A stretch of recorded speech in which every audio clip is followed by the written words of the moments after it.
Hi all, welcome to Rank Fair. ഇന്നത്തെ 10 questions നോക്കാം. Question number 1, ഭരണഘടനാപരമായ പ്രതിവിധിക്കുള്ള അവകാശം, സുപ്രീം കോടതി റിട്ട് പുറപ്പെടുവിക്കൽ, മൗലിക അവകാശങ്ങളിൽ മൗലികമായത് എന്നറിയപ്പെടുന്നത്. ഈ പ്രസ്താവനകളുമായി ബന്ധപ്പെട്ട അനുച്ഛേദം ഏതാണ്? ആൻസർ എ, അനുച്ഛേദം 32. 226 ഹൈക്കോടതി റിട്ട് പുറപ്പെടുവിക്കുന്നതുമായിട്ട് ബന്ധപ്പെട്ടതാണ് അനുച്ഛേദം 226. 15 സ്ത്രീക്കും പുരുഷനും തുല്യത ഉറപ്പുവരുത്തുന്ന ഭരണഘടനാ അനുച്ഛേദമാണ് ആർട്ടിക്കിൾ 15. അനുച്ഛേദം 326 പ്രായപൂർത്തി വോട്ടവകാശവുമായി ബന്ധപ്പെട്ടത്. ക്വസ്റ്റ്യൻ നമ്പർ 2, ആർട്ടിക്കിൾ 14 പ്രകാരമുള്ള നിയമത്തിൻ്റെ മുന്നിൽ തുല്യത എന്ന ഭരണഘടനാ തത്വത്തിൽ നിന്ന് ഇളവ് ലഭിക്കുന്ന പദവി ഏതാണ്?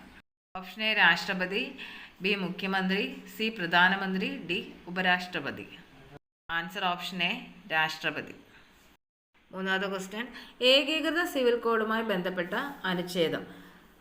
ഓപ്ഷൻ എ അനുച്ഛേദം 17, ബി അനുച്ഛേദം 21, സി അനുച്ഛേദം 44, ഡി അനുച്ഛേദം 40. ആൻസർ ഓപ്ഷൻ സി അനുച്ഛേദം 44. 17 തൊട്ടുകൂടായ്മ, അയിത്തം എന്നിവ നിരോധിക്കുന്നതുമായി ബന്ധപ്പെട്ട അനുച്ഛേദമാണ് ആർട്ടിക്കിൾ 17. മഹാത്മാഗാന്ധി കി ജയ് എന്ന മുദ്രാവാക്യം വിളിച്ചുകൊണ്ട് പാസാക്കിയ ഭരണഘടനയിലെ ഏക വകുപ്പ് ഇതുതന്നെയാണ് ആർട്ടിക്കിൾ 17. ഗ്രാമപഞ്ചായത്തുകളുടെ രൂപീകരണത്തെക്കുറിച്ച് പ്രതിപാദിക്കുന്ന അനുച്ഛേദമാണ് 40. അനുച്ഛേദം 21 വിദ്യാഭ്യാസം മൗലിക അവകാശമാക്കി മാറ്റിയപ്പോൾ ഭരണഘടനയിൽ കൂട്ടിച്ചേർത്ത അനുച്ഛേദമാണ് 21A. ഇത് 86 ഭേദഗതി പ്രകാരമാണ് 2002 അടുത്ത നാലാമത്തെ ക്വസ്റ്റ്യൻ, ഇന്ത്യക്ക് ഒരു രാഷ്ട്രപതി ഉണ്ടായിരിക്കണമെന്ന് അനുശാസിക്കുന്ന അനുച്ഛേദം. ഓപ്ഷൻ എ അനുച്ഛേദം 54, ബി അനുച്ഛേദം 52, സി അനുച്ഛേദം 111, ഡി അനുച്ഛേദം 53(1). ആൻസർ ബി അനുച്ഛേദം 52. അനുച്ഛേദം 54 രാഷ്ട്രപതി തെരഞ്ഞെടുപ്പ്, 111 രാഷ്ട്രപതിയുടെ വീറ്റോ അധികാരം, 53(1) രാഷ്ട്രപതിയുടെ എക്സിക്യൂട്ടീവ് പവേഴ്സ്.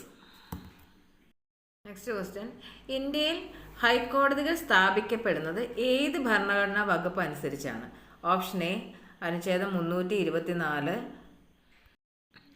ബി അനുച്ഛേദം 111, സി അനുച്ഛേദം 11, ഡി അനുച്ഛേദം 214. ആൻസർ ഡി അനുച്ഛേദം 214. 111 നേരത്തെ ഞാൻ പറഞ്ഞിട്ടുണ്ട്. 11 അനുച്ഛേദം 11 പൗരത്വമായിട്ട് ബന്ധപ്പെട്ടതാണ്. 324 ഇലക്ഷൻ ആയിട്ട് ബന്ധപ്പെട്ട അനുച്ഛേദമാണ്. നെക്സ്റ്റ് ആറാമത്തെ ക്വസ്റ്റ്യൻ, ഭരണഘടന ഉറപ്പ് നൽകുന്ന 6 മൗലിക അവകാശങ്ങളെക്കുറിച്ച് പറയുന്ന വകുപ്പുകൾ. ഓപ്ഷൻ എ അനുച്ഛേദം 12 മുതൽ 35 വരെ, ബി അനുച്ഛേദം 36 മുതൽ 51 വരെ, സി അനുച്ഛേദം 52, ഡി അനുച്ഛേദം 111. ആൻസർ ഓപ്ഷൻ എ അനുച്ഛേദം 12 മുതൽ 35 വരെയാണ് മൗലിക അവകാശങ്ങളെക്കുറിച്ച് പറയുന്ന ആർട്ടിക്കിൾ. 36 മുതൽ 51 വരെ നിർദ്ദേശക തത്വങ്ങൾ ഉൾപ്പെടുത്തിയിരിക്കുന്ന അനുച്ഛേദങ്ങളാണ്. അടുത്ത ഏഴാമത്തെ ക്വസ്റ്റ്യൻ, ഭരണഘടനയിലെ ആർട്ടിക്കിൾ 29, 30 വരെ 29 മുതൽ 30 വരെ എന്തുമായി ബന്ധപ്പെട്ടിരിക്കുന്നു?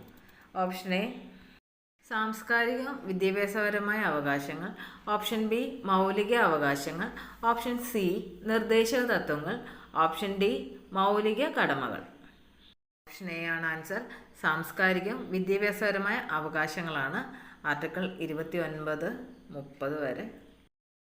നെക്സ്റ്റ്, സിവിൽ സർവീസുകാർക്ക് ഭരണഘടനാപരമായ സുരക്ഷ ഉറപ്പാക്കുന്നത് ഏത് അനുച്ഛേദ പ്രകാരമാണ്? ഓപ്ഷൻ എ അനുച്ഛേദം 54, ബി അനുച്ഛേദം 52, ഓപ്ഷൻ സി അനുച്ഛേദം 111, option D 311. Answer option D അനുച്ഛേദം 311. നെക്സ്റ്റ് 9ാമത്തെ ക്വസ്റ്റ്യൻ, ഇന്ത്യൻ ഭരണഘടനയിൽ പൗരത്വം വിശദീകരിക്കുന്ന അനുച്ഛേദം. ഓപ്ഷൻ എ അനുച്ഛേദം 12 മുതൽ 35 വരെ, ഓപ്ഷൻ ബി അനുച്ഛേദം 36 മുതൽ 51 വരെ, ഓപ്ഷൻ സി അനുച്ഛേദം 5 മുതൽ 11 വരെ, ഡി അനുച്ഛേദം 111. ആൻസർ ഓപ്ഷൻ സി അനുച്ഛേദം 5 മുതൽ 11 വരെ. 10ാമത്തെ ക്വസ്റ്റ്യൻ, ഇന്ത്യൻ ഭരണഘടന അനുച്ഛേദം 25 മുതൽ 28 വരെയുള്ള ഭാഗങ്ങളിൽ ഏത് മൗലിക അവകാശത്തെക്കുറിച്ചാണ് പ്രതിപാദിക്കുന്നത്?